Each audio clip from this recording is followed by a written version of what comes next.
C sharp programming सीखने के लिए हमारे चैनल लर्न कोडिंग को सब्सक्राइब करें। सी शार्प प्रोग्रामिंग लैंग्वेज में आज हमारा लेक्चर नंबर 2 है, जिसमें हम आपको बताएंगे डेटा टाइप और वेरिएबल के बारे में कि डेटा टाइप क्या होता है और वेरिएबल किसको बोलते हैं, इन दोनों का यूज़ क्या है, किस लिए हम इन्हें अपने प्रोजेक्ट में यूज़ करते हैं, इनका काम क्या है। ठीक है, तो सबसे पहले हम आपको बताएंगे व्हाट इज़ डेटा टाइप। इसके नेम को आप फोकस करिए, डेटा टाइप, दो वर्ड को कंबाइंड करके बना है डेटा टाइप। तो इसका मतलब क्या है, ये क्या काम करता है। Data type specifies the different size and values that can be assigned on the variable.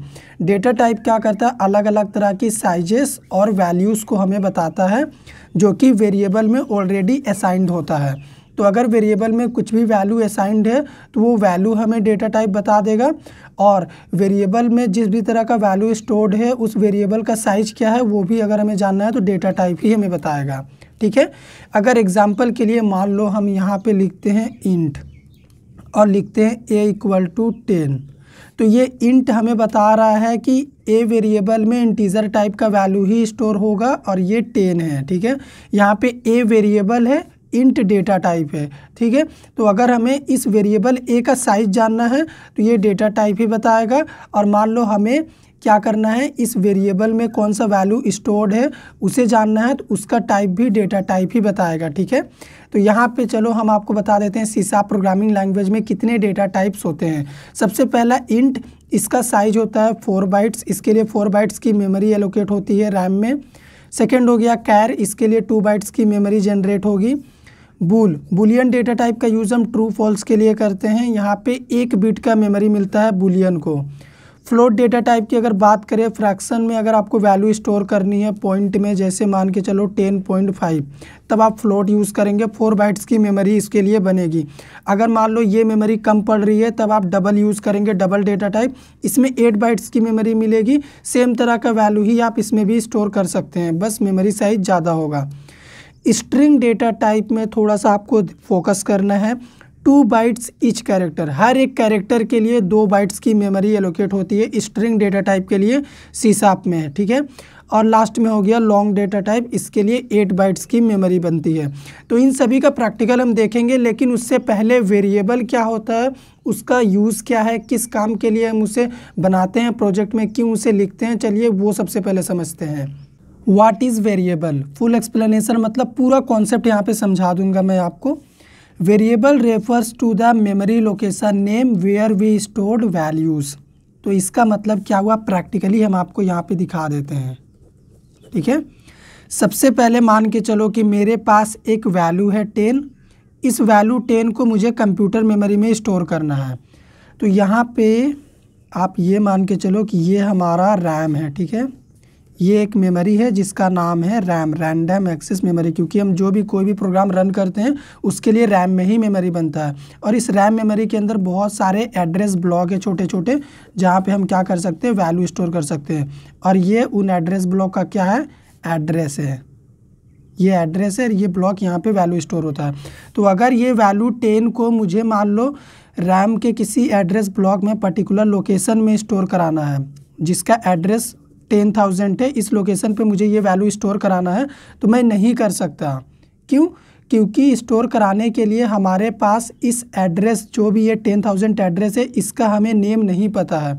या फिर मान लो इस वाले एड्रेस ब्लॉक में एक वैल्यू पड़ा हुआ है, स्ट्रिंग टाइप का वैल्यू अंकित, मुझे इसे एक्सेस करना है यहाँ पे। ठीक है, तो मैं ये भी नहीं कर सकता क्योंकि इस वाले एड्रेस ब्लॉक का नेम क्या है जिसके थ्रू मैं एक्सेस करूँगा, मुझे नहीं पता। तो अगर मैं यहाँ पे लिख दूँ इंट a = 10, तो अभी मैं क्या कर सकता हूँ, इस 10 को रैम के इस एड्रेस ब्लॉक में स्टोर कर सकता हूँ। वैल्यू कहीं भी स्टोर हो सकता है, मान के चलिए मुझे यहाँ स्टोर करना है, मैं कर रहा हूँ। तो अभी इस 10,000 एड्रेस ब्लॉक का नेम हो जाएगा a। ठीक है, और इसी में ये 10 स्टोर हो जाएगा। अब मान लो मुझे ये वैल्यू एक्सेस करना हुआ तो मैं इस नेम ए के थ्रू क्या कर सकता हूँ, एक्सेस कर सकता हूँ। तो मैंने डेफिनेशन में ही बोला था variable refers to the memory location name. तो ये मेमोरी लोकेशन का एड्रेस था, तो उसी एड्रेस लोकेशन के नेम को देखो रेफर कर रहा वेरिएबल। और इस एड्रेस में जो भी वैल्यू था अगर मुझे एक्सेस करना हुआ तो मैं इस नेम को यहाँ पे प्रिंट कर दूंगा तो ये वैल्यू मुझे मिल जाएगा। सिमिलरली यहाँ पे भी सेम केस है। मान लो कंप्यूटर मेमोरी में ये कोई वैल्यू पड़ा हुआ है, मैंने यहाँ पे लिख दिया स्ट्रिंग s इक्वल टू अंकित, ठीक है। तो अभी इस एड्रेस, जो भी ये एड्रेस था, इस मेमोरी लोकेशन का नेम मैंने s प्रोवाइड कर दिया, ठीक है। ये s इस लोकेशन का नेम हो गया। तो अभी इसी s के चलते हम क्या कर सकते हैं, इस वैल्यू अंकित को एक्सेस कर सकते हैं। यहाँ पे s को मैं प्रिंट करूँगा, अंकित हमारा डिस्प्ले हो जाएगा, ठीक है। तो यहाँ पे एक बात आप याद रखेंगे, वेरिएबल अपने आप में कोई वैल्यू स्टोर नहीं करता है। वेरिएबल में हम वैल्यू असाइन करते हैं और वो वैल्यू रैम में जाके स्टोर होता है, ठीक है। और उसी रैम में जो भी वैल्यू स्टोर हुआ है उसको अगर एक्सेस करना हुआ या फिर रैम के किसी ब्लॉक में वैल्यू स्टोर कराना हुआ तब हम वेरिएबल का यूज़ कर सकते हैं या फिर करते हैं एज अ नेम, ठीक है।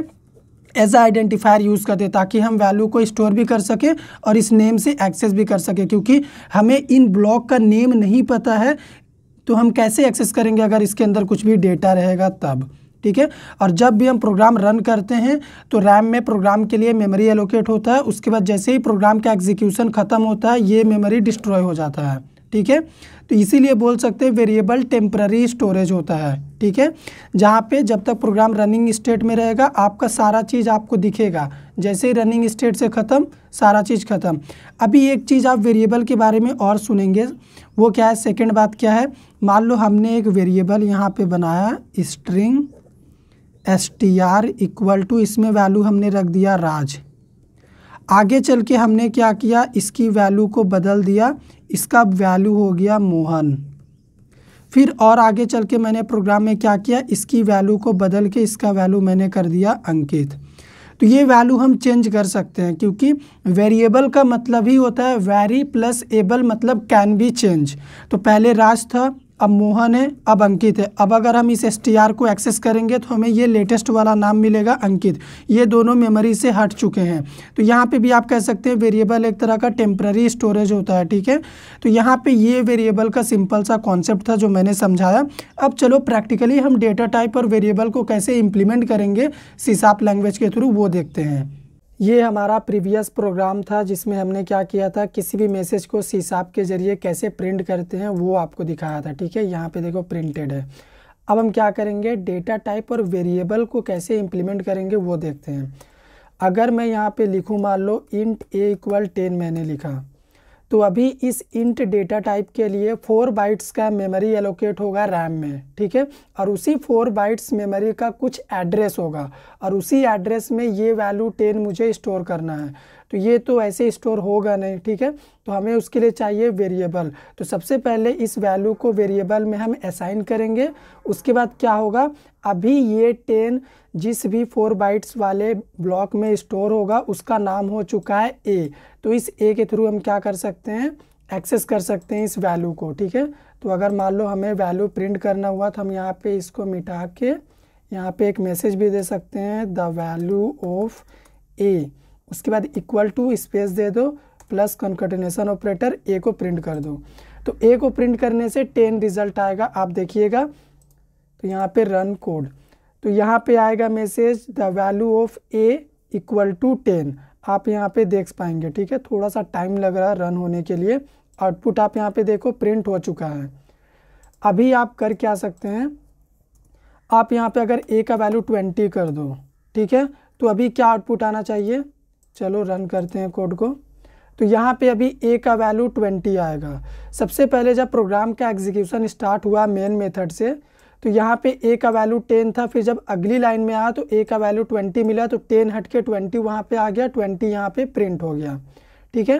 तो यहाँ पे इंट डेटा टाइप में 4 बाइट का मेमोरी एलोकेट हुआ। अगर मान लो यहाँ पे हम क्या करें, डबल टाइप का डेटा टाइप बनाए, डबल, उसके बाद यहाँ पे एक वेरिएबल ले ले नम और इसमें वैल्यू दे दे 45.7, ठीक है।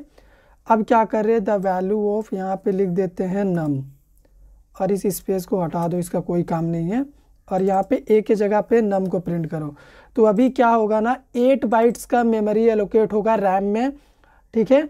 और ये वैल्यू उस 8 बाइट्स वाले स्पेस में जाके स्टोर होगा, और जहाँ भी ये स्टोर होगा उस ब्लॉक का नेम है नम, और इसी नम के थ्रू हम क्या कर सकते हैं, इस वैल्यू को फेच कर सकते हैं। तो प्रोग्राम को सेव करके अगर हम रन करें तो आउटपुट आप देखिएगा 45.7 यहाँ पे रिज़ल्ट देखो प्रिंट हो चुका है। तो आप जो भी डेटा टाइप यूज़ करेंगे आपको अपना रिज़ल्ट मिलेगा। अभी आप क्या कर सकते हैं, सीसाप के नए वाले वर्जन में, जैसे अभी हमारा .NET SDK 6.0 में हम काम कर रहे हैं, तो इसमें ना आप ये सिंटैक्स नहीं भी लिखेंगे तो भी आप काम कर पाएंगे। कैसे, यहाँ पे सीसाप फोल्डर के अंदर एक फ़ाइल है program.cs जो आप यहाँ पे देख पा रहे हैं। हम एक और नया फाइल बना लेते हैं, न्यू फाइल, उसका नाम हम रख देते हैं simple.cs, ठीक है। तो यहाँ पे देखो नया फाइल बन गया, इसको हटा देते हैं। अभी इसमें अगर हम लिखते हैं string str इक्वल अंकुश, ठीक है, और डायरेक्ट हम प्रिंट कर दें रिज़ल्ट को, कुछ ना करें डायरेक्ट प्रिंट कर दें console.writeline, और इस मेथड के अंदर हम अगर प्रिंट कर दें अपने वेरिएबल str की वैल्यू को, तो उससे पहले लिख देते हैं वैल्यू ऑफ str। आप मैसेज नहीं भी देंगे तो भी चलेगा, पर हम दे रहे हैं ताकि अच्छा लगे देखने में। और यहाँ पे क्या करेंगे, str को प्रिंट कर देंगे। प्रोग्राम को करते हैं सेव और इसको करेंगे रन। तो अभी भी आप देखिएगा आउटपुट आएगा, ठीक है। यहाँ पे देखो वैल्यू ऑफ str का वैल्यू अंकुश यहाँ पे प्रिंट हो चुका है। तो इस तरीके से आप डायरेक्ट भी यहाँ पे काम कर सकते हैं। पाइथन में आप कर नहीं क्या सकते, सॉरी सीसाप में आप क्या नहीं कर सकते, मैं आपको बताता हूँ। जैसे इसका टाइप str है, ठीक है, स्ट्रिंग str वेरिएबल का टाइप स्ट्रिंग है, लेकिन अगर आप इसमें वैल्यू दे इंटीजर टाइप का 10, तब आप ये काम नहीं कर सकते सीसाप में, क्योंकि सीसाप एक टाइप सेफ प्रोग्रामिंग लैंग्वेज है, ठीक है। यहाँ पे देखो cannot implicitly convert type int to string, और इसका रिवर्स भी आप नहीं कर सकते। जैसे अगर आप लिखें इंट ए इक्वल और इसमें वैल्यू दे दें अंकित, ठीक है, और क्या कर रहे, इसको प्रिंट करने का कोशिश कर रहे, यहाँ पे ए को आप प्रिंट कर रहे, यहाँ पे ए लिख दो वेरिएबल का नेम, तो आप ये काम भी नहीं कर सकते। रन कोड हमने करा तो यहाँ पे देखिए फिर सेम एरर बोल रहा। तो ये सिंपल सा कॉन्सेप्ट होता है हमारा सीसाप प्रोग्रामिंग लैंग्वेज में डेटा टाइप और वेरिएबल का। एक और होता है डेटा टाइप बूल, ठीक है, उसका भी अगर आप प्रैक्टिकल देखना चाहें तो देख सकते हैं। बूल, उसके बाद वेरिएबल का नाम बी दे देते हैं, यहाँ पे एक वैल्यू स्टोर कर देते हैं ट्रू, ठीक है, और हम क्या करते हैं इस बी को प्रिंट कर देते हैं। तो अभी क्या रिज़ल्ट आएगा, ट्रू आएगा, और 1 बिट का मेमोरी अभी यहाँ पे बनेगा रैम में। देखो यहाँ पे वैल्यू ऑफ ए ट्रू, ठीक है। तो इस तरीके से आप क्या कर सकते हैं, सीसाप प्रोग्रामिंग लैंग्वेज में काम कर सकते हैं। डेटा टाइप और वेरिएबल बहुत ही इंपॉर्टेंट कॉन्सेप्ट है, क्योंकि कोई भी प्रोजेक्ट अगर आप बनाएंगे तो बिना डेटा टाइप और वेरिएबल यूज़ किए बिना लगभग नामुमकिन है। अगर आपको वीडियो पसंद आया हो तो लाइक करिए, शेयर करिए, चैनल को सब्सक्राइब कर दीजिए।